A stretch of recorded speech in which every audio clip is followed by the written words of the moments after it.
তুমি কিভাবে পারলা কোরআনকে ছুঁয়ে মিথ্যা কথা বললা? একদিন তো কোরআন ছুঁয়ে বলছিলা পৃথিবী যদি সত্য হয়, কোরআন যদি সত্য হয়, আমি তোমাকে ছেড়ে যাব না। কোরআন যদি সত্য হয়ে থাকে আমি তোমাকে কষ্ট দেব না। এই কোরআনের প্রতিশ্রুতি দিয়ে বললাম আমি তোমাকে ভালোবাসি, আর যতদিন পৃথিবীতে বেঁচে থাকবো আমি তোমাকে ভালোবেসে যাব। কোরআন তো সত্যই আছে, কোরআন তো ঠিকই আছে, কিন্তু মানুষটা তুমি ঠিক নাই, মানুষটাই তুমি বদলে গেছো। পৃথিবী যতদিন থাকবে, আসমান যতদিন থাকবে, জমিন যতদিন থাকবে, কোরআন পৃথিবীতে ঠিক একইভাবে থাকবে। একটা অক্ষর, একটা আয়াতও কেউ পরিবর্তন করতে পারবে না। তবে কোরআনকে তুমি প্রতিশ্রুতি দিয়ে নিজেই তো বদলে গেলা, নিজেই তো পরিবর্তন হয়ে গেলা।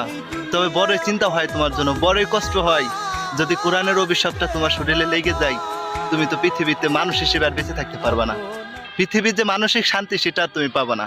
আমি চাই কোরআনের অভিশাপ যেন তোমার শরীরে না লাগে। তুমি আমার সাথে যে প্রতারণা করছো, যে কষ্ট আমাকে দিছো, সেটা আমি